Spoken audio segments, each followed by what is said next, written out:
Hello student, स्वागत है आप सभी का अपने चैनल भी की ऑनलाइन क्लासेस में। तो आज हम लोग इस वीडियो में देखने वाले हैं 12th केमिस्ट्री फिजिकल केमिस्ट्री का चैप्टर 1 सॉलिड स्टेट का सब्जेक्टिव क्वेश्चन, जो कि 2026 बोर्ड के लिए बहुत ही इम्पोर्टेंट रहने वाला है। तो चलिए शुरू करते हैं। पहला क्वेश्चन, आयनिक ठोस गलित अवस्था में विद्युतीय चालक होते हैं परंतु ठोस अवस्था में नहीं। व्याख्या कीजिए, मतलब क्यों नहीं होते हैं।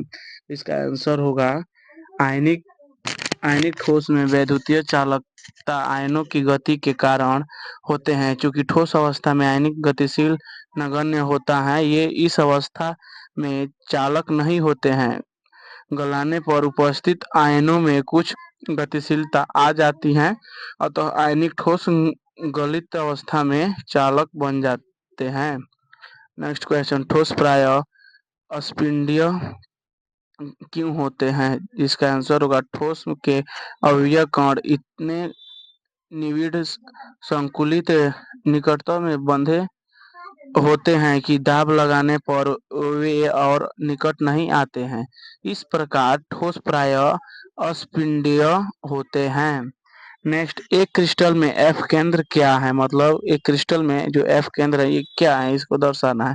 तो जब क्षारीय हैलाइड को क्षारीय धातु वसा में वायुमंडल में गर्म किया जाता है तो हैलाइड ऋणायन धातु की सतह पर आकर क्षारीय परमाणुओं में संयुक्त हो जाता है तथा इलेक्ट्रॉन ऋणायन रिक्तिकाओं में भी विसरित हो जाता है। इलेक्ट्रॉन जो ऋणायन रिक्तिकाओं घेरती हैं एफ केंद्रक कहा जाता है। मतलब जो इलेक्ट्रॉन जो ऋणायन रिक्तिका को घेरती हैं, इलेक्ट्रॉन से जो ऋणायन रिक्तिका विसरित होती है उसे जो घेरता है उसे एफ केंद्र कहा जाता है।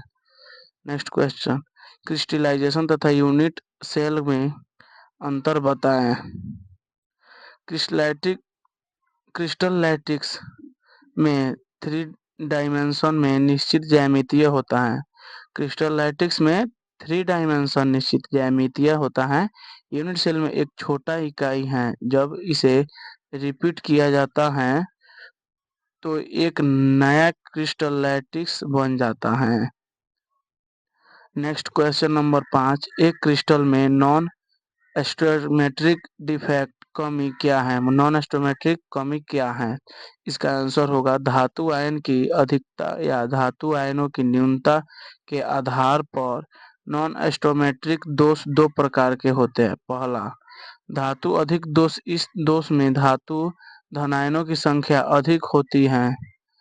दूसरा, धातु न्यूनता। इस प्रकार के दोष में धनायन जालक में अपने स्थान पर अनुपस्थित रहता है।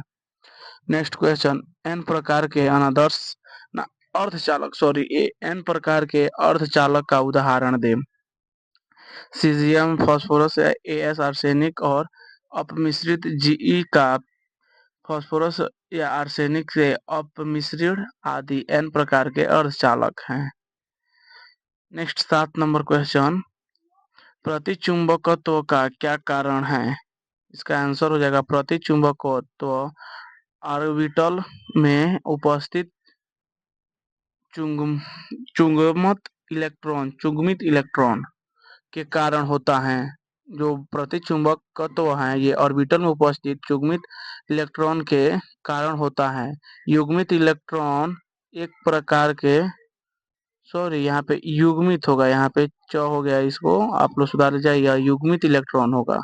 युग्मित इलेक्ट्रॉन का एक दूसरे के चुंबकीय आघूर्ण को निरस्त कर देता है जिसके कारण वे चुंबकीय गुण खो देते हैं।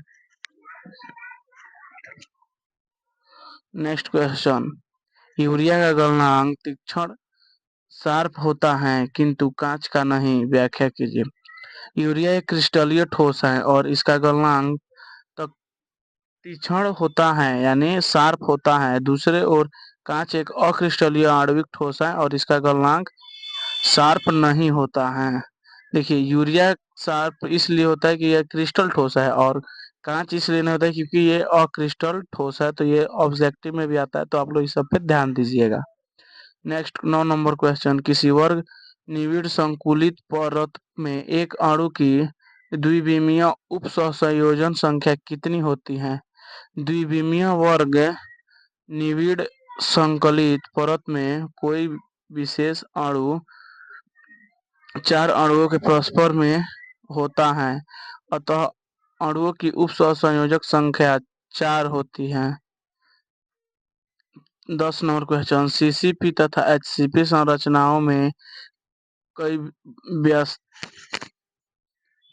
कई व्यवस्था संबंधित अंतर नहीं होता है, समझाएं। सीसीपी तथा एचसीपी ये सिद्ध कर लीजिएगा, आज क्वेश्चन टाइप में प्रॉब्लम हुआ है। एचसीपी संरचनाओं में कोई अंतर नहीं होता है। इन संरचनाओं में गोले उपलब्ध स्थान का 74% स्थान घेरते हैं।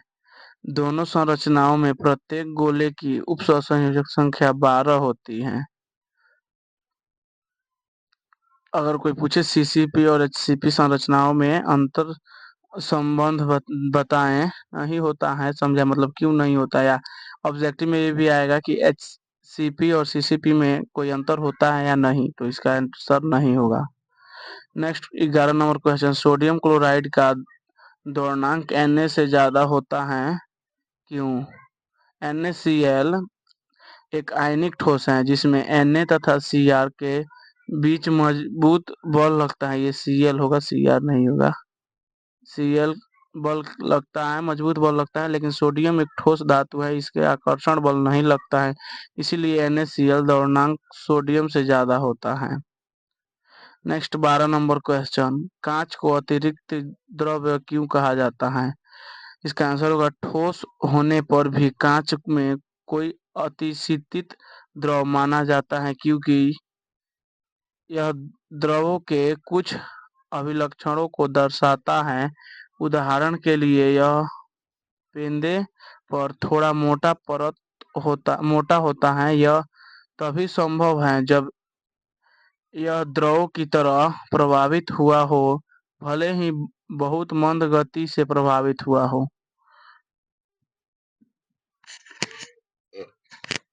नेक्स्ट क्वेश्चन, संकुलन क्षमता क्या है? क्रिस्टलैटिक में परमाणु आयन या अणु जैसे संघटक कण क्लोजेस्ट पैकेज होते हैं। ये ऐसे सीसीपी या एचसीपी संरचना द्वारा कर सकते हैं। दोनों दशाओं में बहुत से मुक्त स्थान या रिक्तियां बची रहती हैं, अर्थात जगह भरी नहीं रहता है। किसी पैकिंग में कणों द्वारा छेका गया संपूर्ण जगह स्पेस की प्रतिशत संकुलन क्षमता कहलाती है। नेक्स्ट, निम्नलिखित को पी प्रकार या एन प्रकार के अर्धचालक सेमीकंडक्टर वर्गीकृत कीजिए। इनसे डेपियोट INE और GE SI डेपी बी आंसर। ये आप लोग देख लीजिएगा, ये समझने वाला है, ये न्यूमेरिकल जैसा है, तो आप लोग इसको लिख कर और अपना समझ लीजिएगा। नेक्स्ट क्वेश्चन देखते हैं, बैंड द्विघात के आधार पर चालक एवं रोधी और दूसरा चालक एवं अर्धचालक में क्या अंतर है? विद्युत रोधी पदार्थ में परितः संयोजक बैंड एक आयामी उच्च रिक्तिका बैंड के माध्यम अंतराल अधिक होता है, जबकि चालकों के परितः संयोजक बैंड एक आयामी उच्च रिक्तिका बैंड के माध्यम अंतराल कम होता है।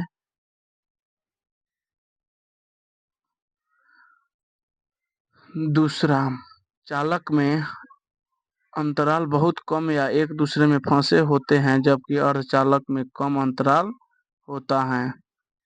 नेक्स्ट क्वेश्चन, ठोस कठोर क्यों होता है?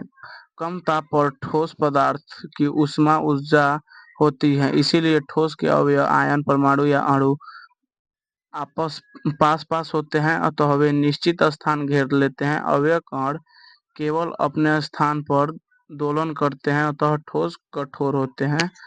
तो आज के लिए इतना ही, फिर मिलते हैं नेक्स्ट वीडियो में। और ये वीडियो अच्छा लगे तो हमारे चैनल को सब्सक्राइब और ये वीडियो को लाइक करना मत भूलें। चलिए फिर मिलते हैं नेक्स्ट वीडियो में, तब तक के लिए बाय, जय।